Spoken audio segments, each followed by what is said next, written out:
Nós estamos aí, vamos falar agora sobre a escalada do conflito no Oriente Médio.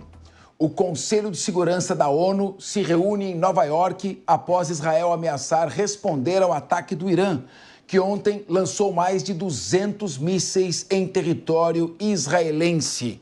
Muito bem, nós vamos debater essa questão agora. Aqui nós estamos com o nosso especialista, professor Manuel Furriela, especialista em relações internacionais. Hoje nós temos vários entrevistados direto de Israel, especialistas aqui que vão debater também, convidados que estão em loco. Vamos começar com essa questão. Professor Furriela, essa é a pergunta que eu vou fazer para os outros especialistas, também lá para os nossos convidados de Israel. Vou abrir com o senhor especialista em relações internacionais. Professor Manuel Furriela, esse ataque do Irã, lançando 200 mísseis, foi um ataque para valer ou foi um ataque para marcar uma posição em razão da destruição do QG, da cúpula do Hezbollah? Muito bem. E qual seria a reação de Israel, então, diante desse? Sendo um ataque para responder, o Diogo da Luz comentava comigo antes do programa. Quer dizer, então, que o Irã vestiu a carapuça de que ele e o Hezbollah integram a mesma organização. Muito bem. Israel deve ou não utilizar desse momento para se defender e, ao mesmo tempo, atacar as instalações nucleares do Irã? Qual a sua avaliação sobre o desenrolar de todo esse episódio, nessa escalada de guerra do início do século XXI, agora do Oriente Médio? Bom, primeiramente, boa tarde. Agradeço aí pelo convite. Prazer participar com essa bancada super selecionada.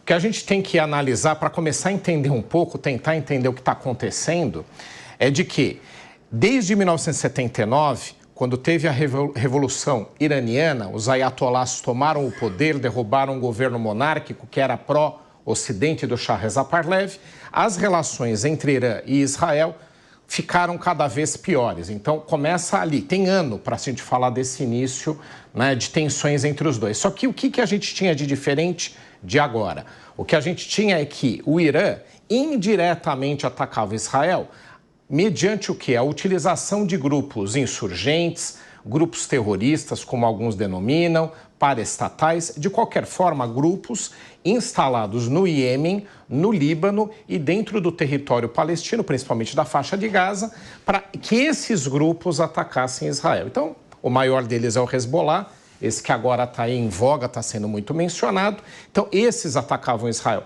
armados, equipados e financiados por vários estados, não só pelo Irã, mas principalmente pelo Irã. Então, era uma guerra indireta, um conflito indireto. Qual é a diferença agora? Irã e Israel se atacando diretamente, e aí que começa o perigo. Porque essa linha tênue de um responder para o outro para se justificar internamente pode ser quebrada a partir do momento que você tenha um ataque mais assertivo, mais acentuado, tanto de um lado quanto do outro.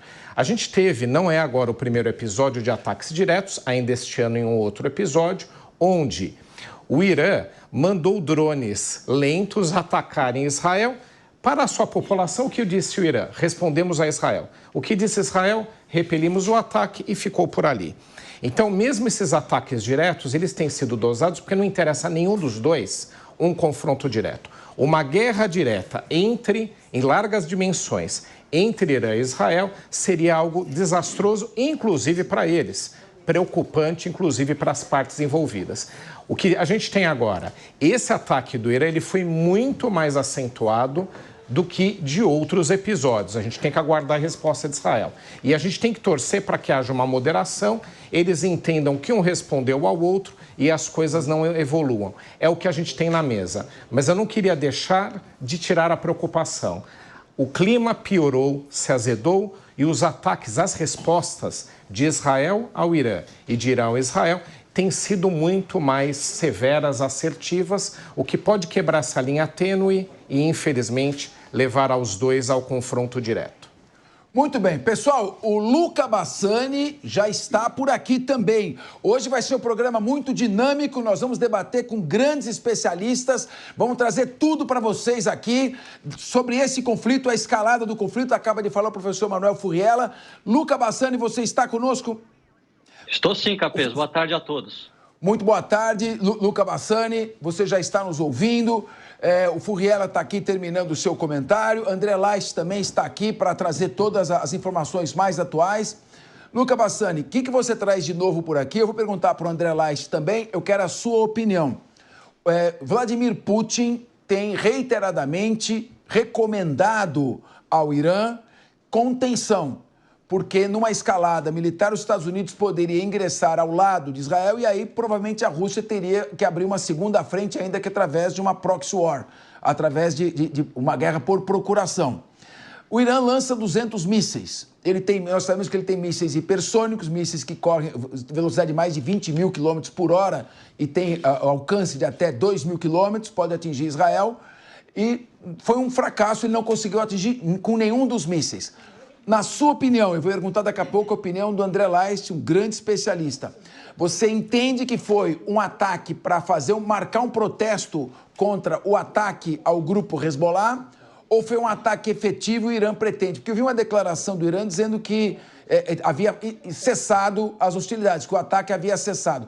Foi para marcar um protesto? E nesse caso, foi uma reação em que ele vestiu a carapuça de que Irã e Hezbollah são o mesmo grupo? Quero a sua análise.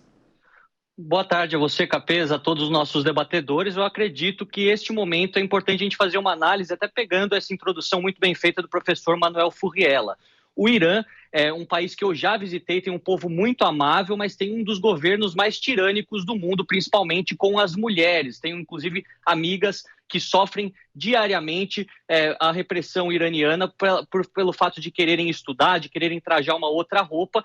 E é um governo que, desde 1979, com a Revolução dos Ayatollahs, tem sido uma espécie de polvo dentro do Oriente Médio. A cabeça deste cefalópode com vários tentáculos muito próximos de Israel, sempre trazendo muitos problemas para a região, seja através do Hamas, seja através do Hezbollah no Líbano, mais recentemente com os Houthis no Iêmen, seja também com as próprias milícias xiitas dentro da Síria e do Iraque, que ganharam cada vez mais força com as guerras civis nesses países. Com o enfraquecimento dessas proxies, desses grupos fundamentalistas, terroristas, durante o último ano, nós vemos que o Irã tem de fato se mostrado, não tem mais utilizado seus tentáculos para atacar Israel e tem atacado com a sua face à mostra, a exemplo daquilo que aconteceu em abril, com mais de 300 foguetes, drones, entre outros artefatos bélicos enviados para um ataque ao Estado judaico, e agora também 180 deles ontem.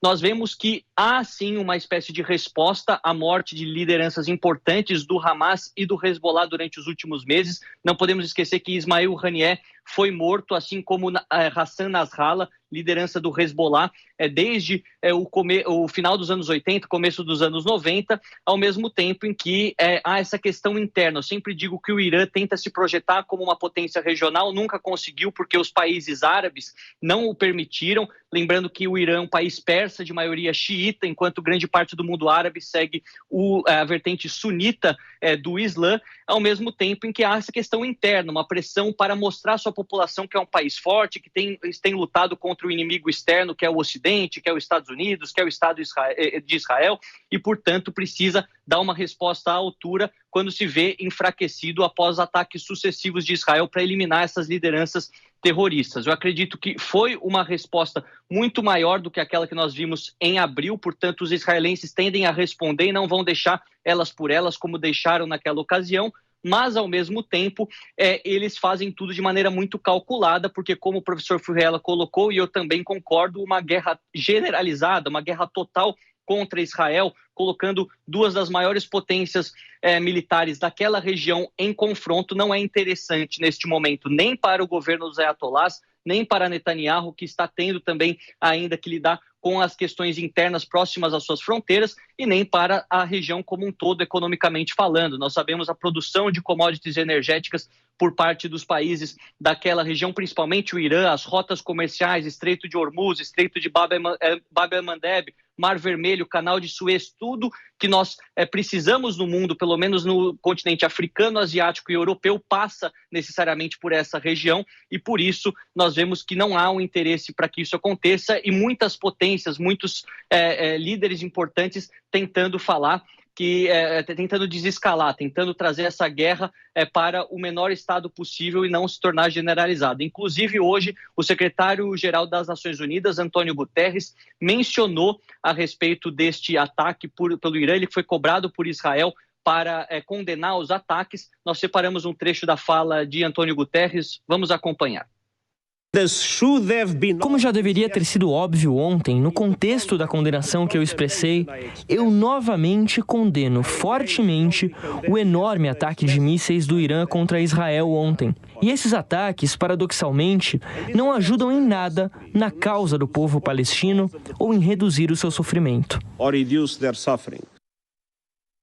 Pois é, o Israel tem cobrado uma postura mais veemente da ONU, que sempre quando Israel ultrapassa alguns limites aceitáveis em sua resposta dentro da faixa de Gaza ou em qualquer outra operação militar, sempre tem uma voz muito forte das Nações Unidas contra o Estado de Israel, mas muitas vezes não se vê o mesmo contra aqueles que atacam Israel. Por isso mesmo que o secretário-geral Antônio Guterres foi cobrado, acabou então reiterando a sua condenação ao ataque de ontem, mas nós sabemos que essas questões diplomáticas no Oriente Médio, elas acabam significando pouco. Muitas notas de repúdio, muitas falas veementes, muitas vezes são esquecidas e cada um dos governos autocráticos, ditatoriais, as teocracias naquela região e até mesmo o governo de Israel, que é democrático, mas passa por um momento de muita dúvida no que diz respeito à sua legitimidade dentro, com a questão da sustentação política, acaba também reagindo de forma diferente de acordo com o que quer a comunidade internacional. Agora, o importante é a gente esperar, ver qual será essa resposta coordenada dos americanos e dos israelenses, mas acredito que ela virá ao longo das próximas semanas e nós continuaremos aqui para fazer as análises e trazer as atualizações sempre em primeira mão. Muito bem, nós estamos aqui com o André Lais, está aqui gentilmente cedido aqui no Linha de Frente, vai participar de uma parte desse debate. Quero agradecer ao Diogo da Luz aqui, que cedeu gentilmente o seu lugar para que a gente pudesse ter esse grande especialista que passou praticamente o ano passado inteiro em Israel. Nós temos também direto de Israel Jaime Nigri, o Jaime vai esperar um pouquinho, porque nós vamos ouvir agora o André Lais. André Lais, o que está chamando a atenção é que o Irã realizou pela primeira vez 2 ataques diretos a Israel. Um em abril e outro agora, lançando mísseis, vários mísseis, com sucesso ou sem sucesso. É um ataque direto. O Irã sempre optou por incomodar Israel através dos seus proxies, seja ali o Hamas, seja o Hezbollah. Ao que você atribui isso? Porque líderes de organizações terroristas já haviam sido mortos antes. Em 2004, março de 2004, Ahmed Yassin, que era o líder espiritual do Hamas, foi morto por Israel e não houve um ataque direto do Irã. Então, primeiro, ao que se deve esse ataque agora direto ao Irã e se você entende que esse ataque do Irã é um ataque de grande escalada, que vai ter sequência de novos mísseis, ou foi um ataque para marcar posição política interna de protesto contra o ataque ao quartel-general do Hezbollah que matou o Nasrallah. Queria te ouvir. Bom, primeiramente, o que o Irã fez agora, ele está dobrando a aposta, né? O Irã está isolado. O Irã está isolado em relação aos seus vizinhos, o Irã está isolado economicamente, tem sanções econômicas. Ele está passando por uma série de processos internos problemáticos para a sustentabilidade do próprio regime, que é ditatorial. O Irã tem essa doutrina desde 79 de ajudar a formar e bancar e sustentar milícias que eles chamam de o eixo da resistência, que é o eixo da resistência a quê? A influência dos países árabes da região, a influência dos Estados Unidos, a normalização, a paz, a prosperidade, que é contra totalmente a ideologia básica da Revolução Islâmica no Irã, que aconteceu em 79. Então eles gastam 5 bilhões de dólares por ano bancando esses grupos, Houthis, milícias pró-Irã no Iraque, o Hezbollah no Líbano, forças na Síria e, obviamente, o Hamas e a Jihad Islâmica na faixa de Gaza. O 7 de outubro, apesar de ter sido um atentado que matou 1.200 pessoas, sequestrou 240, no momento que ele acontece, da forma que ele acontece, a guerra subsequente de Israel contra o Hamas é uma guerra total, é uma guerra de mudar o cenário político na faixa de Gaza. O Hamas não mais vai controlar a faixa de Gaza. Então, nesse contexto, a visão deles é a resistência está em perigo. Temos que tentar salvar a resistência. Só que o Irã se importa muito menos com o Hamas e com e com sunitas, porque existe uma briga entre sunitas e xiitas há mais de 1000 anos, do que com o Hezbollah. O Hezbollah é a menina dos olhos do Irã, eles investiram bilhões de dólares lá desde a década de 80 para fazer com que o Hezbollah se transformasse nesse grande grupo terrorista, grande milícia armada que controla partes do Líbano, goza de liberdade de ir e vir, porque o Líbano é um país independente, etc. e tal, e, de uma certa forma, fazer frente aos interesses dos outros naquela região, dos interesses sauditas, dos interesses israelenses, dos interesses americanos. Esse eixo da resistência, que eu chamo eixo da resistência, eles se chamam de eixo da resistência, eu chamo de eixo da intolerância. Eles são intolerantes com quem não é igual a eles. Eles não toleram o diferente. Esses grupos terroristas, são fundamentalistas religiosos, são intolerantes com mulheres, com homossexuais, com pessoas que pensam diferente, com dissidentes políticos, com qualquer pessoa que pense diferente deles. Então, nesse contexto, o Hezbollah, nas últimas 3 semanas, sofreu um grande golpe. O Hezbollah perdeu toda a sua linha de comando, o Hezbollah perdeu o seu principal secretário-general, que estava no cargo há 32 anos, o Hassan Nasrallah entrou com 32 anos de idade em 1992, depois de Israel ter eliminado Abbas Moussaoui, e eles nomearam uma pessoa mais radical, que é o Hassan Nasrallah, super carismático e importante no Oriente Médio inteiro. A morte dele é um grande golpe para o Hezbollah, consequentemente, um grande golpe para o Irã. Neste momento, a resistência do Hezbollah, entre aspas, a existência do Hezbollah como movimento de resistência dentro do Líbano está em perigo, porque o Hezbollah perdeu mais da metade do armamento que tinha, milhares de pessoas estão mortas ou feridas que são membros do Hezbollah, a comunicação foi destruída, o QG foi destruído e toda a linha de comando foi eliminada. O Hezbollah está em maus lençóis. Então, para conseguir dissuadir Israel na cabeça do regime iraniano, eles precisam dobrar a aposta para que Israel fique com medo e abaixe um pouco a guarda.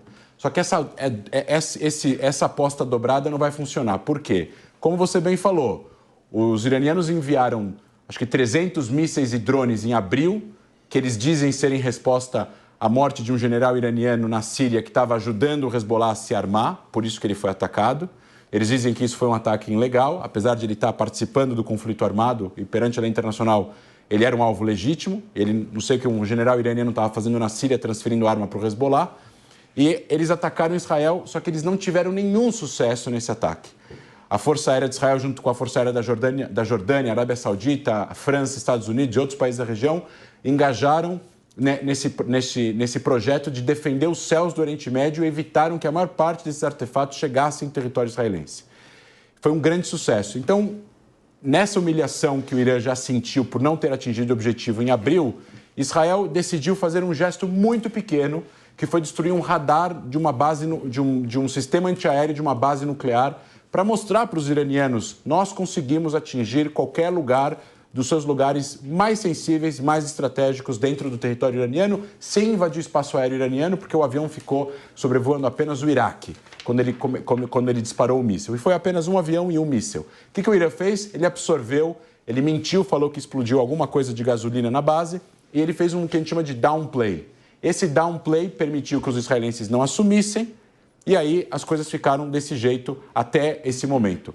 No momento que o Israel começa a atingir o Hezbollah de tal forma, a ponto de eliminar o chefe do braço militar, o Shukri, há 2, 3 meses atrás, depois eliminar vários operativos com a explosão dos pagers e dos walkie-talkies, que impossibilitou a comunicação do grupo por algumas horas. E, posteriormente, cada um dos comandantes do Hezbollah foram todos eliminados. E aí, por fim, vem a morte do Nasrallah. No meio disso, teve a morte de Haniyeh, o chefe do Hamas no Irã, que humilha o regime. Mas quem humilhou o regime foram os próprios iranianos, que são anti-regime, que ajudaram quem fez esse ataque atribuído a Israel, que matou o chefe do biro político do Hamas, Ismail Haniyeh, fez isso dentro do lugar mais sensível que eles têm dentro da capital, que é o local protegido onde dignatários são recebidos para dormir e passar a noite quando vem para alguma cerimônia oficial, como estava acontecendo com a posse do novo presidente. E esse ataque, que foi cirúrgico, matou apenas ele e o guarda-costas dele, humilhou o regime. Então o Irã decide dobrar a aposta. Só que esse dobro não vai funcionar. De novo, a gente está vendo essas imagens, e isso é uma coisa importante que eu falei agora no Pânico e volto a repetir aqui no jornal, Capês. Essas imagens não são de mísseis, são de destroços dos mísseis que foram interceptados no ar. Como o míssel que o Irã lança é um míssel balístico, é um míssel grande, ele mede entre 20 e 30 metros, e os destroços do míssel podem ser grandes pedaços de ferro incandescente de vários metros, de vários quilos. Então, essas imagens são imagens dos destroços. Pouquíssimos mísseis desses 181 atingiram o solo e não foram interceptados. Eles não atingiram nenhum alvo militar. Eles caíram nas zonas urbanas de Israel, nas zonas abertas de Israel. 2 pessoas ficaram feridas e um palestino morreu com um destroço que caiu em cima dele na cidade de Jericó, na Cisjordânia. De novo, agora a resposta de Israel, na minha opinião, não vai ser a mesma resposta de abril. Vai ser uma resposta provavelmente aberta, assumida por Israel, em coordenação e até mesmo participação dos Estados Unidos. E aí não se sabe se eles vão atingir o programa nuclear iraniano ou eles vão atingir a produção de petróleo, portos e outras instalações nervosas do regime iraniano, algo que seja doloroso para o regime iraniano se sentir dissuadido de continuar a empregar essa guerra santa que eles fazem contra Israel desde 1979. Olha, eu quero agradecer bastante. O André Leist aqui está super requisitado hoje. Você veio aqui colaborar conosco no Linha de Frente. Queria te agradecer muito, André.